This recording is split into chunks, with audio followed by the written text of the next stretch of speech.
Hello everyone. आज हम एक बहुत ही इम्पॉर्टेंट टॉपिक पर निबंध को डिस्कस करने जा रहे हैं। टॉपिक का नाम है भारत चीन सीमा विवाद पर निबंध। सबसे पहले हम निबंध की रूपरेखा देख लेते हैं। तो रूपरेखा के अंतर्गत पहला बिंदु है प्रस्तावना, दूसरा बिंदु है विवाद की ऐतिहासिक पृष्ठभूमि, तीसरा बिंदु है विवाद के कारण, चौथा बिंदु है विवाद के समाधान के कुछ उपाय, पांचवा बिंदु है भारत चीन राजनैतिक संबंध और छठा बिंदु है उपसंहार।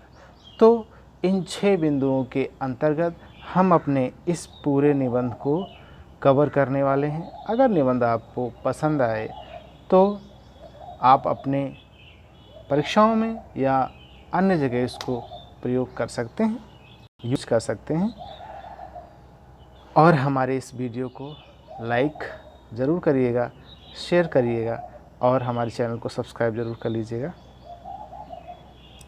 आइए स्टार्ट करते हैं।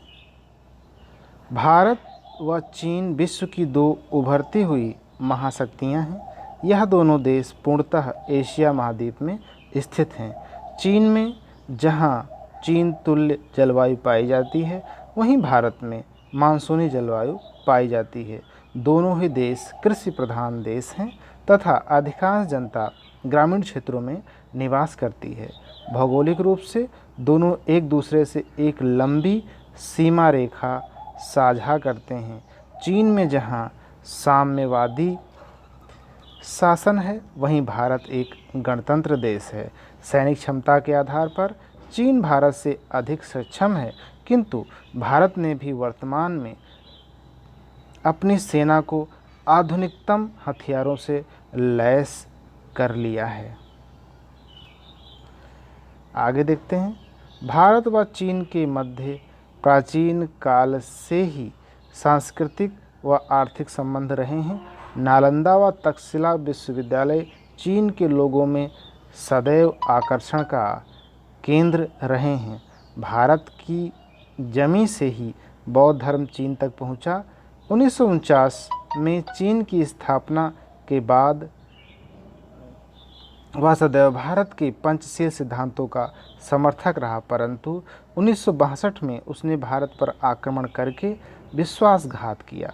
तब से आज तक दोनों देशों के मध्य वे संबंध पुनः बहाल नहीं हो पाए। 1965 के भारत पाक युद्ध में भी चीन ने पाक का ही साथ दिया। पाक ने भी चीन के साथ अपनी मैत्री निभाते हुए काराकोरम सहित अधिकांश पाक अधिकृत कश्मीर चीन को सौंप दिया। तभी से चीन भारत के सीने पर मूंग दल रहा है। इस बीच भारतीय व चीनी राष्ट्राध्यक्षों के मध्य वार्ता का दौर सदैव जारी रहा, परंतु सीमा पर तनाव आए दिन बना ही रहता है। डोकलाम विवाद 18 जून 2017 को हुआ, जहां डोकलाम सिक्किम से जुड़ा क्षेत्र है। जहां चीन सड़क बनाना चाह रहा है, वहीं भारत इसका विरोध करता है। चीन भारत के द्वारा जम्मू कश्मीर के खास दर्जे को खत्म कर देने से खुश नहीं है। भारत द्वारा लद्दाख के भारतीय क्षेत्र में अक्साई चिन्ह को दिखाने से भी वह नाराज है। इसी के चलते चीन ने लद्दाख के क्षेत्र के करीब अपनी भारी सैनिकों की तैनाती शुरू कर दी है।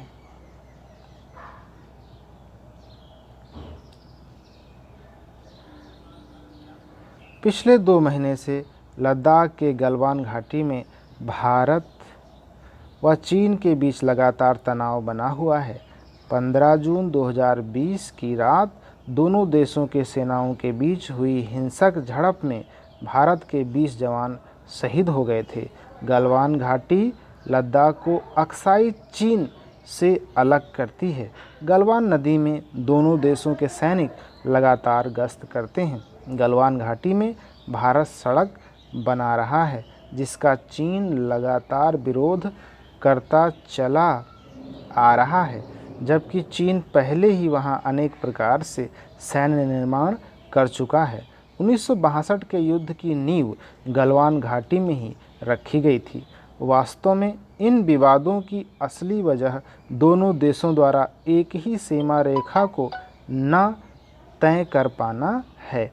दोनों ही देश अपनी अलग अलग लाइन ऑफ एक्चुअल कंट्रोल बताते हैं। LAC line of actual control को न निर्धारित करने की वजह उस क्षेत्र की विषम भौगोलिक परिस्थितियों को माना जाता है। चीन के प्रधानमंत्री व तत्कालीन भारत के प्रधानमंत्री डॉक्टर मनमोहन सिंह व वेन जियाबाओ के मध्य एक दूसरे के देशों की यात्राएं 2005 व 2010 में की गईं, जिनमें सीमा पर तनाव को कम करने के मुद्दों पर भी चर्चाएं हुईं। इसी क्रम में चीन के राष्ट्रपति श्री शी जिनपिंग सितंबर 2014 में भारत की यात्रा पर आए। तब भारत के प्रधानमंत्री श्री नरेंद्र मोदी जी थे। आयात के मामले में भारत चीन से सबसे ज़्यादा आयात करता है तथा चीन भारत का तीसरा सबसे बड़ा निर्यातक देश है। 2018-19 में महाबलीपुरम में भी भारत के प्रधानमंत्री श्री मोदी व राष्ट्रपति श्री शी जिनपिंग के मध्य वार्ताएं हो चुकी हैं। भारत चीन के साथ 3488 किलोमीटर लंबी सीमा रेखा को साझा करता है, जो कि पश्चिम में जम्मू कश्मीर से लेकर के हिमाचल, उत्तराखंड, सिक्किम व अरुणाचल प्रदेश तक विस्तृत हैं। यह सीमा रेखा मैक-मोहन लाइन के नाम से जानी जाती है। चीन के अनुसार यदि भारत लद्दाख में अपने सैनिक इंफ्रास्ट्रक्चर को मजबूत करता है तो चीन का काराकोरम मार्ग जो पाकिस्तान को जाता है उसमें दिक्कत आ सकती है। भारत व चीन एक दूसरे के पड़ोसी देश हैं और एक दूसरे के हितों और अहितों के कारण भी हैं। अर्थव्यवस्था की दृष्टिकोण से भी दोनों देश एक दूसरे से बेहद निर्भर हैं। इन समस्त परिस्थितियों को देखते हुए दोनों देश यदि कोई शांतिपूर्ण निष्कर्ष निकाल लें तो दोनों देशों के हितों के लिए महत्वपूर्ण होगा, वरन यह तनाव पुनः एक भीषण संग्राम में परिवर्तित हो सकता है, जिससे भारी जन धन की हानि हो सकती है। हम सभी जल्द ही शांति बहाल की उम्मीद करते हैं।